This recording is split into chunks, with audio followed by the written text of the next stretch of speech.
ladies and gentlemen, it's time for another episode of Moving Minds. My name is Amius, and this is the interview that takes the biggest brains in tech for a spin around Lisbon to talk about the latest highlights in the industry. And this time, and I'm so excited to have him on board, it's all about DJ and producer Jillionaire.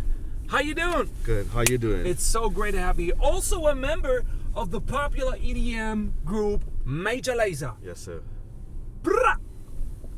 It's great to have you in the car, man. It is good to be in the car. It's a nice ride. It is. Yeah. And it's a special one. And the first question from my side is, how does that come that a music producer is at the largest tech conference in the world? Why are you here? Number of different reasons. Mm-hmm. I think the biggest one is that I've always been a tech lover. I came from a tech background, you know. Oh, really? Yeah, I grew up. I was born into a house with a computer in it. You know, we had a TRS-80, and then we had a VIC-20 and a Commodore 64, and so on and so on and so on. You know, so okay. I was always exposed to the computer. I always enjoyed tech. I think the second thing is that, you know, we are living in a world now where there is a much closer relationship between hard skills and soft skills. There's a much closer relationship between technology and creativity. And for me, it's just kind of learning how we can explore that relationship and build those connections. Yeah. And I'm working with some guys who just launched an app, you know, so we're here for that. Let me hear about it. It's called Endel, Okay. and it's a sound environment tool. Okay.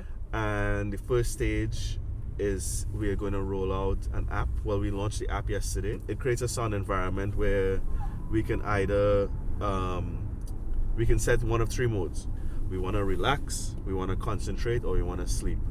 And it is a user specific sound environment. So it's not pre-recorded music. It's not like pre-recorded sounds.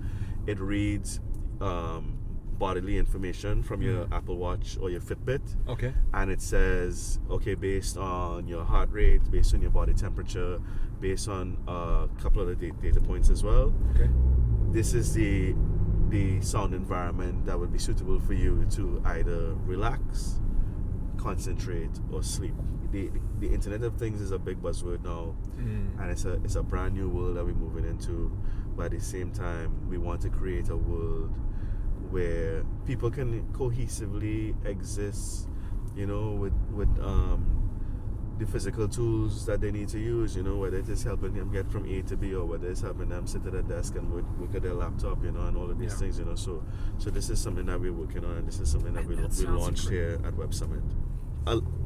Let's put it this way. A lot of people ask me, so like yesterday in the Q&A, people ask me, so describe your day, describe what it's like, or they ask, what is it like touring, or they ask, what is it like, you know, going from place to place, and the real answer is that it's stressful, it can be tiring, it can be exhausting, you know, and we need to take advantage of the tools that we have available to us. You know, we need to take advantage of, you know, whatever facilities we have to increase our mindfulness and to limit exhaustion and to limit frustration, because once we get on that stage, you have to give 100%. What are the biggest opportunities for music makers you get from tech now?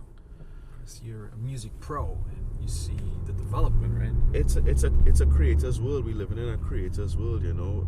It is easier now more than it ever was to create content and to put it online, to get it distributed, to get it consumed.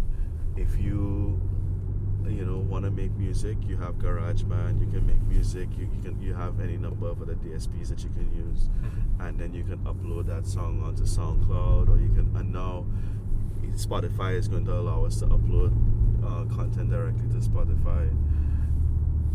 There's no restrictions, there's no limits anymore. It's not necessarily about artificial intelligence is going to create a song and then musicians are going to be out of work. Is that going to be the next step? No, that's not going to be the next step. You know, artificial intelligence has always existed, and AI has always been a tool that has been used by by music creators and by creators and consumers in general, specifically in the music space. Streaming media services have always used AI to create playlists. Creators have always been able to use AI in, let's say, sequencers to automate routine or difficult tasks. So the thing about it is that the technology is there, and it is important. It's important for us to use the technology as a tool to use it to facilitate what we're doing, but not necessarily to replace, the human component. And it's very important. Yeah, and at the end of the day, an AI can't convey emotion. Part of the reason that we fall in love with songs is that we fall in love with the artist, we fall in love with their story, we fall in love with the emotion that they put into a record. So at the end of the day, the drum machine is never going to replace the drummer. So we don't have to worry about that. All we have to worry about is using the tools that are available to us to create the best experience possible, to create the best content possible. I am happy and say thank you so much, Jillionaire, for having me, for being together with me here in the car. Thank you. For an interview. And for more interesting talks, check the other Moving Minds, Jillionaire.